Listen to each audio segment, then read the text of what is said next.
Okay, I have been talking about the mini continuous warp for a while now, and I haven't gotten to the point where I've really had the time to do much with it as far as um, making a video explaining it. So I'm going to give kind of the quick and dirty of what it is, why it's working, and what this setup is. This looks very unusual to most of you.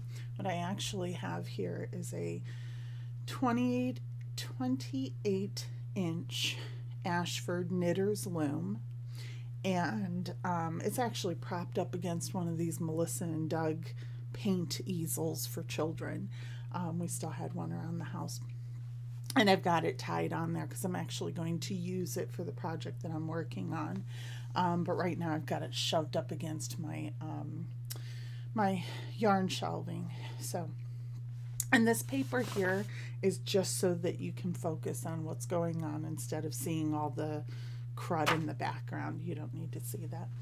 So the idea is I am actually making a warp for a rug.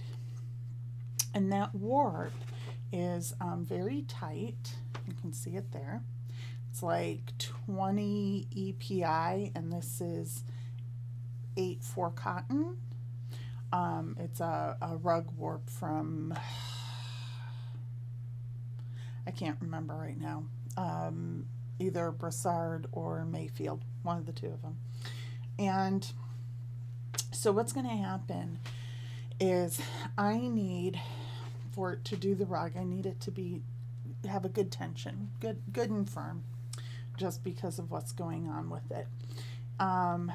That was proving to be impossible by warping onto the back beam.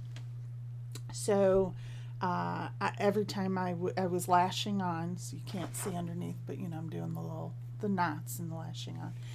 Every time I would try and tension up, I would get varying tension all over the place, because this is going to be a really large, long warp. It's like 8 yards long, something like that. And so when I'd get one spot tensioned properly, the other would go loose. And what was happening is I had this big sausage or cigar of warp, because I had this paper separating the layers of the warp. And that's great until you try and tension it down, and then the cigar compresses and it throws your tension off across the whole thing. And so I know I'm going to have to really love this warp, because this rug is going to take forever, provided I'm actually around long enough to finish it, which is disability eugenics. It's a whole nother story. And you can look at my other videos to hear about that. So what I needed is a better solution. And I have seen warps where they have an entire rack behind them with, hundreds and hundreds of spools. I don't know that I have a spool of the yarn around here right now. Sorry about that. They have hundreds and hundreds and hundreds of these spools. And I didn't really have the space or want to invest in that at all. So what I've decided to do is this warp, and I may have misspoken. I think I got it right though. It's 20 ends per inch. And so I needed to do a couple of things. I needed to get the spacing right across the entire warp. I needed it to be dense enough. I needed the tension good. So what I did is I took the parts of the continuous warp systems that I liked, and I incorporated them into a smaller footprint and a smaller setup. So this is going to be 28 inches across at 20 per is, my math is going to be bad, 560 ends. I wasn't going to buy 560 little spools of yarn to make this happen. So I do have a 9-yard warping board. And so what I'm doing instead is I'm making the chain like this. We all know the chain, or most of us do. And then I'm going to actually wind that chain the way we normally would like warp through the heddles. You'll notice there's not a heddle, and that's a different story entirely because this is for a rug. But I'm going to show you, I was going to say on the largest footprint that I can show you how I do this, but first I want to show you how it's set up. So I'm doing it by mini continuous warp system, and what that means is the individual threads, warp threads, instead of being wound onto this back beam, they're wound around once, and they're going to hold tension just being wound around once. Okay, and so what that looks like and is, let's start off with the sandpaper. I have Dura-Gold Premium 220 grit sandpaper. It comes in a 20-yard spool. It's adhesive, and I basically, if you can see right here, I wound it on helically. I think that's the right word for it, because I didn't want the threads to get caught in any grooves going this way. So if I wrap it helically like that, the warps have no chance of settling into those valleys. So that's why I did that. Then I took and I marked it every inch because that was important for me to understand the spacing of the yarn. Then what I do is I took, this was like from a gift box, and it's just clear, like acetate or something like that, and I cut it so that it would be enough around and I can see through it. And then what I do is I kind of push it up against so that I can see where my 1-inch marks are.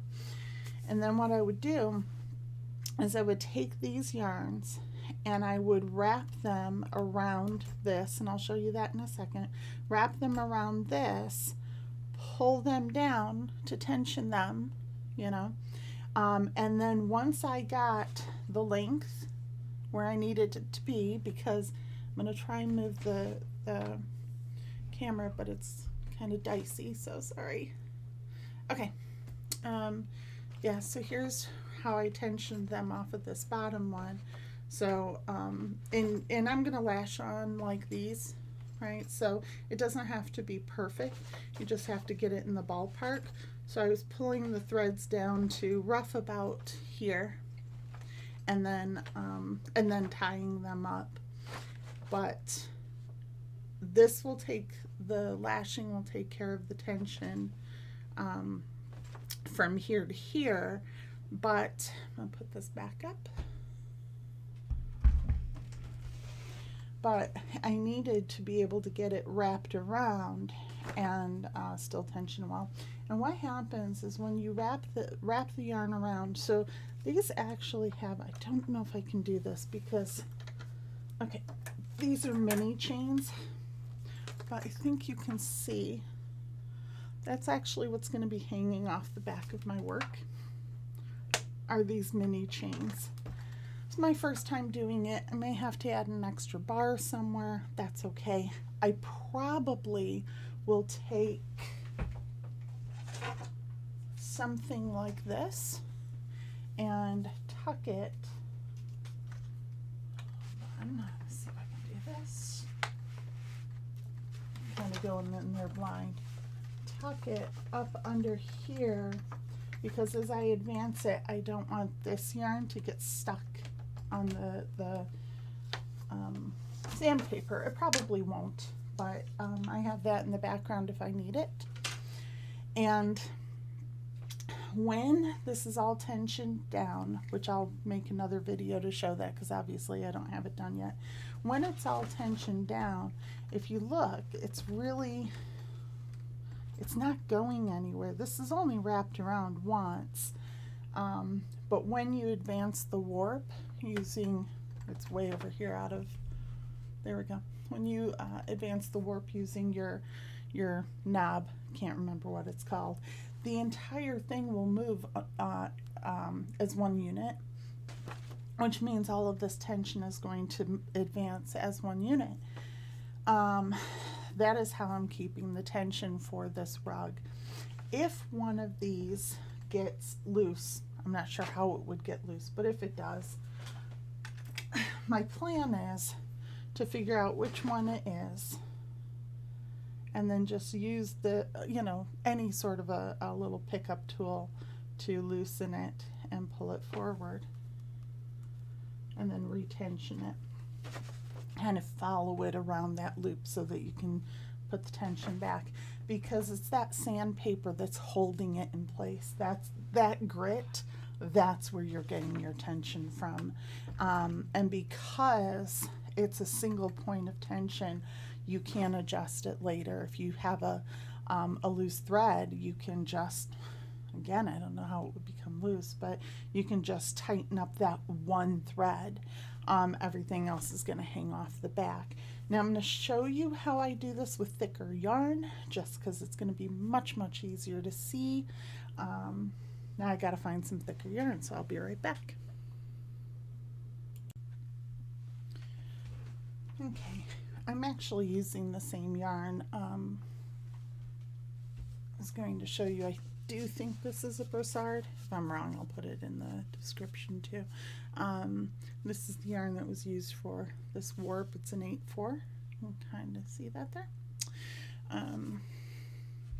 And because it's going to be hidden, you'll notice there's no color. This blue is for something else, and I'll explain that later. But there's no color because it's going to be on a rug, and you won't see it at all. So 8/4 was the cheapest at a company called, I think it's called dickblick.com, and so I just got a bunch of it there. Okay, so this is my little, I'm fashioning this up, this is my little mini chain, as it were, and then there's the, there's the ends.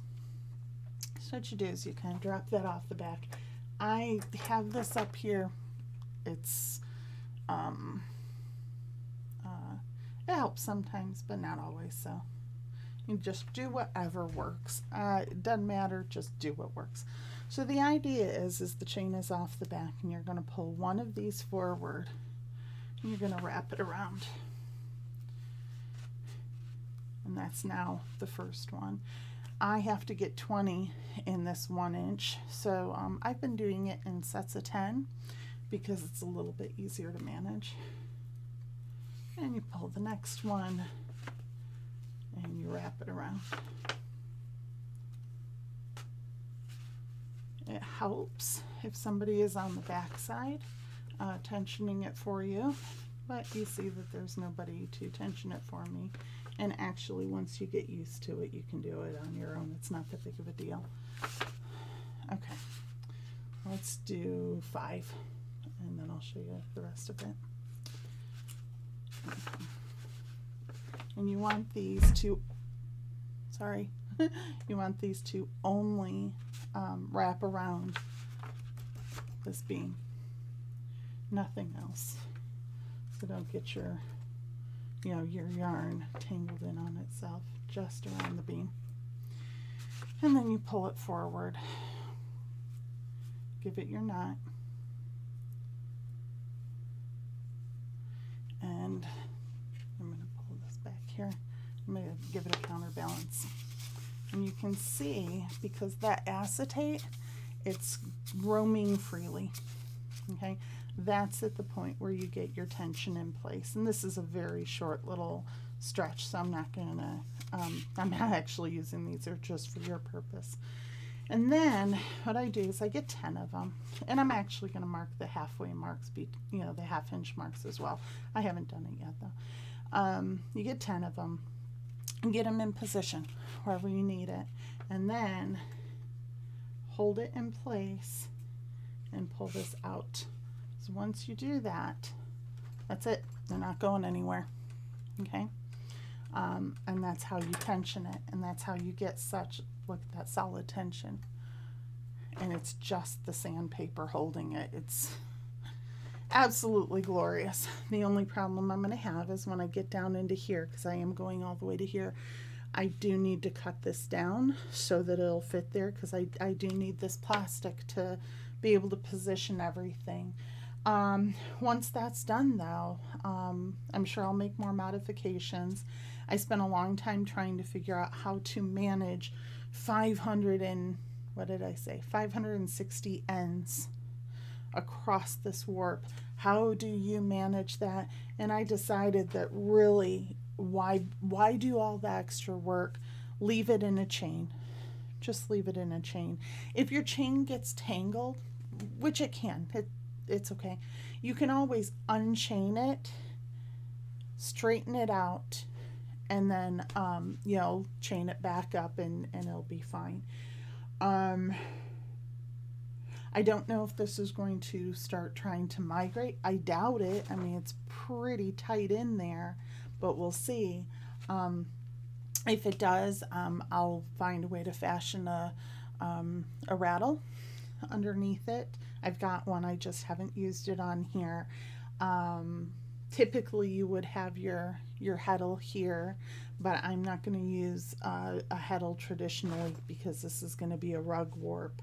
But from this point forward, I'm using the continuous warp. I really despise warping on any other way, and this is fidgety in the beginning, but it's more that I'm creating techniques along the way.